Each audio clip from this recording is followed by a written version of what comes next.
Well, hello there, everyone. I just wanted to come on. I was prompted to come on today. I hope everyone is doing well. I hope you can see me and you can hear me. I've got my clothes washing in the background. Mom's on the couch. I got this light on and I just don't know. It's an overcast day. Not sure you can see me, but there's a message for us and I'm here to deliver it. The first thing out the box is obedience to love. Now, all of us have been called to uphold love because love is the overarching energy of creation. And what I mean by that, let me say that again, it's the overarching or is the energy of creation.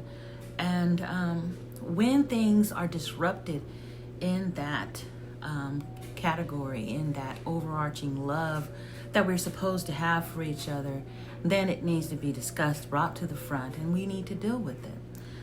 It's not something that we can't do as we experience love in this realm and in this vessel. And so I'm here to talk about what's going on today in the United States with these shootings, recent shootings where people have been unalived, and why we're here and what we're to do about it for those of us who are called to love and to the higher vibration of love. And the first thing out the gate that Spirit led me to is obedience to love. There are rules to love. There are things we know right from wrong, and there are rules to this kind of stuff. And when we get out of alignment and when we start doing what we think is right or what we think we need to do in order to get along and to not cause any trouble and to not cause any attention to ourselves, and for whatever reason you do and you witness some things happening, then that's a problem. That's a problem when you don't stand up. And that's very, very, very important, is obedience and love despite what others around you are saying or doing. With ICE out there right now, there's a lot of folks that don't approve, but as you can see, what's going on with ICE as a policing entity, they're getting things wrong, and there's no accountability. And when you said absolute power corrupts absolutely. And it's up to us as a people, especially here in the United States, as we feel like we're founded on freedom and all of these things that are supposed to be positive in democracy and how we can make change, the way the history of our country is. I think there's a lot going on in our country that's good and bad, and the bad is being exposed right now. I feel like these ICE programs that are happening right now are not akin to normal policing. They're much more akin to slave patrols, and I'm going to say it. Back in the day, that is the United States history. We had slave patrols going around in hooded vessels and doing all manners of things that they thought was right in the right moment. And it was not. And you look back on it, was not. Now, some people compare it to slavery. That's to what went on in Germany and Nazi Germany, and that's correct. But where did the Nazis get it from? The Nazis actually modeled their behavior on control of slaves in the United States. So there's a lot that we as the United States are responsible for. And we need to take a look at that in this moment. Just step back, take a look at it and say, this is not right. We need to obey laws, but there's a greater law. There's obedience to love that we know better as adults. And we know better, and we should do better. The second thing that Spirit wanted to bring up is divine courage. I wrote about that this morning, and to have divine courage takes courage to step up, step out, and say, no, this isn't right, regardless of what others around you. When you see bullies abound, like I would akin the way that ICE is treating people, being armed and shooting people 10 times on the ground as they lay on the ground, that's not policing, that's bullying. And these are thugs, and they're masked. And how long are we as the United States going to put up with this stuff when we know there's a bigger law? So again, number one, obedience to love, and number two, divine courage. You have to step up.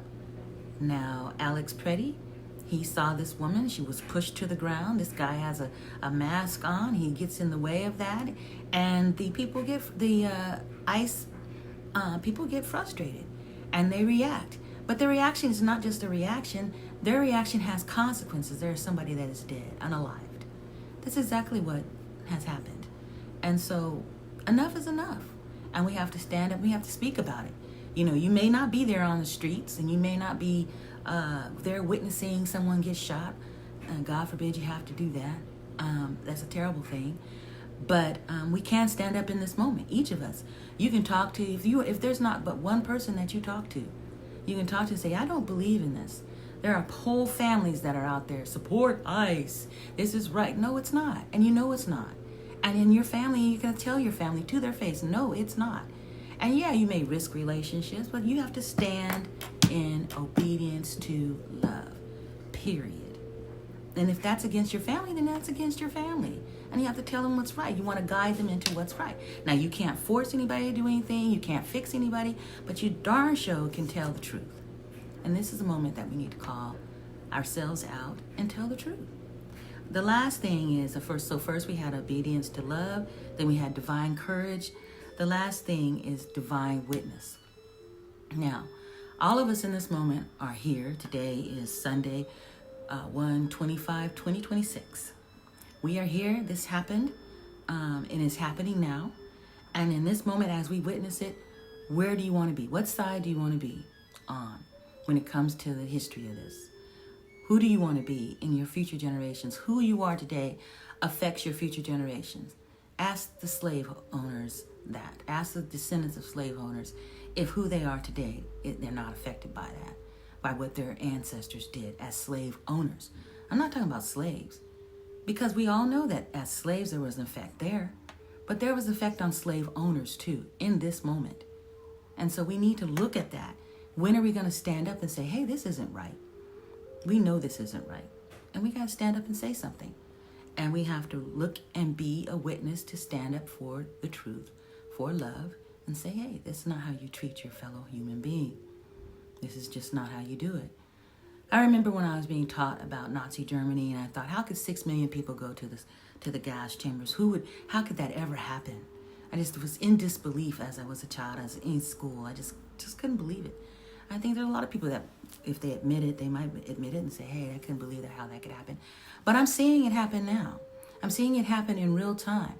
Now, there may not be 6 million people being marched to the gas chambers, but the longer we are silent about this and not being a divine witness about this in this moment and stepping up and saying, hey, I voted for Trump twice, but I don't believe in this. Hey, I didn't vote for Trump. I'm never going to vote for Trump. I saw who he was in the first time, and I know this isn't right. And I know that there's bigger divinity to answer. There's bigger truths to answer to. There's bigger laws to answer to. There can be laws that are created that are unlawful spiritually. And you have to remember that. You have to remember that. So in this moment, I just wanted to call our attention to it. Let's talk about it. Let's share this with others. Let's stand in divine wisdom and be a divine witness. Have some divine courage. And remember to be obedient to love. And I do have one card I want to pull out in this moment and see what it says. And we'll read it together. And it's from the Kuan Yin Oracle. I love this oracle. This is the front of the oracle. This is the card. And the card has Nectar of Lotus. Nectar of the Lotus. Hopefully you can see that. And the number on it is 20. Let me get my glasses.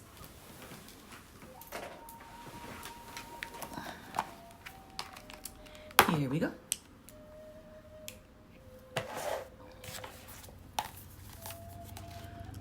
'20 is an interesting number. 20 has the energy of two, the duality of nature. Nectar of the Lotus. The Divine Mother wishes that those who are meant to feed others be well fed too.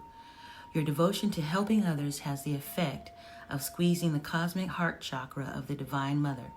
From her heart drips nectar, sweet, sustaining, life-affirming energy that feeds you and allows you to to nourish many souls, like a sacred chalice that overflows. When you are full, well, and vital, the feeding of others happens effortlessly. You are guided to be fed now, fed with the divine nectar from the heart of the mother. Beautiful.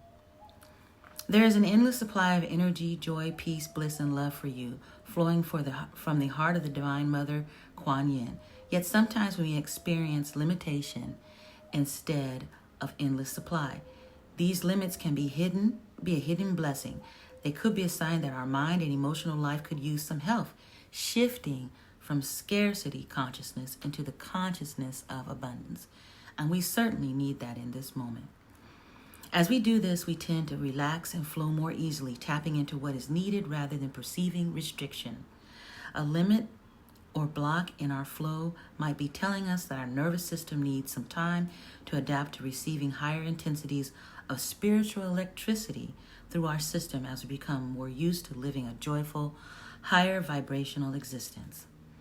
A limit of restriction in our energy might indicate that we have been so focused on giving to others that we have forgotten that we are a part of the divine heart whole we are seeking to embody, and we need to gain more balance in our lives by taking time out and attention for ourselves.